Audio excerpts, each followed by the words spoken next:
Channel के सभी updates पाने के लिए सब्सक्राइब करें और प्रेस करें बेल आइकन।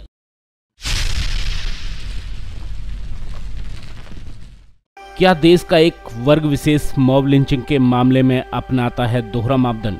क्या देश में सहिष्णु अर्थात सहनशील होने की जिम्मेदारी केवल बहुसंख्यक समुदाय के कंधों पर है?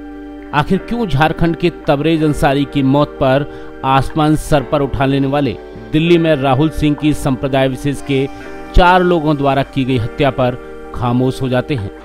क्या देश में मॉब लिंचिंग के मामलों में देखा जाता है संप्रदाय? जी हां, यह कुछ सवाल हैं जो उठे हैं देश की राजधानी दिल्ली में, जहां दिल्ली के नारायणा इलाके में पेड़ से बांध पीट कर राहुल सिंह नाम के एक व्यक्ति की निर्दयता से हत्या कर दी गई। इस वक्त मौजूद है हम कीर्ति नगर के जवाहर कॉलोनी में। यहाँ पे मॉब लिंचिंग का एक केस सामने आया है। लोग ना जाने क्यों इतना आक्रोश में आके किसी की जान ले लेते हैं, किसी की जान की कोई कीमत नहीं समझते। दिल्ली के नारायणा में राहुल सिंह हत्याकांड बहुत ही अफसोसजनक है। पीड़ित परिवार के प्रति मेरी संवेदनाएं हैं। ज्ञात हो कि 2019 में तबरेज अंसारी की हत्या हो गई थी। उस समय इसी प्रकार की परिस्थितियां थी। मॉब लिंचिंग कह के बहुत सारे बातें मीडिया में उठाई गई। भारत की छवि को पूरे विश्व में ख़राब किया गया। ऐसा बताया गया कि मोदी सरकार में मुसलमान खतरे में हैं और मोदी सरकार कोई कार्रवाई नहीं कर रही। लेकिन आज जब एक हिंदू की हत्या 4 मुसलमान कर देते हैं, वो भी सिर्फ इसलिए कि उस पर आरोप लगा था कि वो मोबाइल चोरी उस आदमी ने की है, जबकि मोबाइल उससे बरामद नहीं हुई, तो क्या हिंदुत्व खतरे में नहीं है? आज दिल्ली जैसी राजधानी में एक दुखद घटना होती है और एक हिंदू लड़का नारायणा गांव में जिसको बांध के और बुरी तरह से पीट के मार डाला जाता है। ऐसे ही घटनाएं जब देश में किसी विशेष संप्रदाय के लोगों के साथ होती तो वहाँ पर पूरी बॉलीवुड हो, चाहे ये अवार्ड वापसी गैंग हो, सभी, और चाहे यहाँ के दिल्ली के मुख्यमंत्री हो, वो उन लोगों के बीच में जाते हैं, उन लोगों को करोड़ रुपए बांट के आते हैं। लेकिन आज एक हिंदू परिवार का बच्चा जिस तरह से वो उसको मारा गया, आज तक किसी ने उसकी सुध नहीं ली है, तो ये बहुत ही निंदनीय है और मैं इसकी बहुत भर्त्सना करता हूँ। दरअसल नारायणा इलाके में शुक्रवार सुबह राहुल पर मोबाइल चोरी का आरोप लगाते हुए इश्तिहार, मुश्ताक, सिराज व अनीस नाम के 4 युवकों ने उसे एक पेड़ से बांध दिया। पेड़ से बांधने के बाद डंडा, लोहे की पाइप व रॉड से पीट कर राहुल की हत्या कर दी गई। राहुल इस दौरान आरोपियों से जान बख्शने की गुहार लगाता रहा, लेकिन आरोपियों ने उसकी एक नहीं सुनी। देश में असहिष्णुता की बात करने वाले लोग आज इस मामले में मौन धारण किए हुए हैं।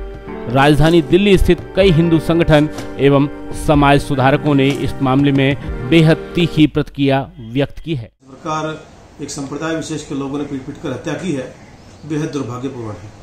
युवकों ने 4-5 लोगों ने मिलकर उसको मार डाला गया, उसके साथ दुर्व्यवहार किया गया, उसकी मैं घोर। जय श्री राम मित्रों, आज दिल्ली जैसे शहर के अंदर एक हिंदू भाई की कुछ मुसलमान लड़कों के द्वारा हत्या की जाती है और उस पर देश के मीडिया, देश के राष्ट्रभक्त जो अवार्ड वापसी गैंग के नाम पर अपने आप को राष्ट्रभक्त बताते थे, ऐसे लोग कुछ नहीं बोल रहे हैं। जबकि तबरेज अंसारी की हत्या 2019 में कर दी गई थी, उस समय ये सभी लोग छाती पीट कर अपना रोना रो रहे थे। आज एक ऐसे परिवार के साथ कोई नहीं खड़ा हो रहा है। जवान बेटे को नारायणा गांव में राहुल सिंह जिसका नाम है, उसे पीट कर कुछ मुस्लिम लड़कों द्वारा मार दिया गया जान से। वहीं यहाँ एक वाजिब सवाल उठता है कि क्या इसी प्रकार से यही हत्या किसी बहुसंख्यक युवक की न होकर संप्रदाय विशेष के युवक की हुई होती तो इंटॉलरेंस की बात करने वाले आनन फानन में पीड़ित परिवार के साथ खड़े हो जाते। जो लोग आज चुप्पी साधे हुए हैं, उन्हें लगता कि यदि इस मामले में कुछ बोला तो संप्रदाय विशेष के लोगों के विरोध का सामना करना होगा। समाज की इस तरह की चुप्पी से अपराधी प्रवृत्ति के लोग बेखौफ हो जाते हैं। मृतक के परिजन भी समाज की इस रहस्यमयी चुप्पी से बेजार दिखाई देते हैं। कुछ दिन वहाँ पे रहूँगा, कुछ दिन बाद तेरे को मैं लेने आ जाऊँगा, बस ये सब बात है। फिर मुझे रात में कुछ नहीं पता चला, मुझे सुबह 12 बजे के करीब पता चला। जब लड़के लोग को ढूंढ रहे थे ना, तब मुझे पता चला कि ऐसी घटना हुई है। जब मैं पूछने की पुलिस वाला मुझे कुछ नहीं बताया।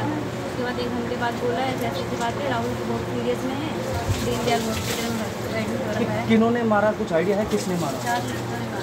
4 लड़के, मतलब क्या उनसे पहले से कोई रंजिश थी? मैं ड्यूटी करके आया। किस चीज़ में नौकरी करते हैं? मैं सिक्योरिटी गार्ड का बुजुर्ग आदमी हूँ, 60,000 तनख्वाह मिलती है, बच्चा मर रहा था, इसको पुलिस वालों ने तंग कर रखा है। राहुल को जब देखो बंद कर देते हैं। कीर्ति नगर थाने में? कीर्ति नगर नहीं, नारायण थाने। कीर्ति नगर पुलिस नहीं, ठीक है, नारायण थाने। आज वो 28 तारीख को छूट गया है, वो 28 तारीख को उसका झगड़ा करिए। मैंने बोला पापा मैं यहाँ से निकल रहा हूँ, मैं निकल रहा हूँ, मेरे सारी शरीर खराब हो गया। मैं एक पिता के आंसू को आप देख सकते हैं। इस बुजुर्ग पिता का एक राहुल ही सहारा था। उस इनके सहारे को भी लोगों ने छीन लिया। मॉब लिंचिंग इतना बढ़ता जा रहा है देश के अंदर कि कोई किसी की जान ले लेता है और एक मिनट सोचने की भी जरूरत नहीं पड़ती उसको कि उसके घर में, उसके परिवार में एक छोटा सा परिवार, एक छोटा सा घर, आप देख सकते हैं। वहीं इस मामले को नज़दीक से देखने वाले लोग मानते हैं कि इंटॉलरेंस की बात जोर शोर से उठाने वाले लोगों के सहयोग के कारण कुछ लोग बेखौफ होकर बर्बर तरीके से हत्याएं कर रहे हैं। इस मामले में जिस तरह से इश्तिहार, मुश्ताक, सिराज व अनीस ने पेड़ से बांधकर डंडा, पाइप व रॉड से राहुल को पीट कर मार डाला, उससे साफ होता है कि उन्हें इस बात का भरोसा था कि उनके खिलाफ कहीं से कोई भी आवाज़ नहीं उठेगी। वहीं इस मामले में सबसे बड़ा सवाल उठता है कि राहुल पर मोबाइल चुराने का जो आरोप लगा था, अभी वह आरोप सिद्ध नहीं हुआ था। हो सकता है कि राहुल वास्तव में निर्दोष हो, लेकिन आरोपियों ने खुद को कानून से भी ऊपर समझा। यदि आरोपी पर लगा दोष साबित भी होता तो सजा देने का कार्य न्यायपालिका का होता है, लेकिन आरोपियों ने खुद को पूरी व्यवस्था से ऊपर मान लिया। आरोपियों की ऐसी करतूत जघन्य अपराध की श्रेणी में आनी चाहिए और उन्हें कठोरतम दंड दिया जाना चाहिए। ब्रेकिंग न्यूज दिल्ली एनसीआर के लिए ब्यूरो रिपोर्ट। चैनल के सभी अपडेट्स पाने के लिए सब्सक्राइब करें और प्रेस करें बेल आइकन।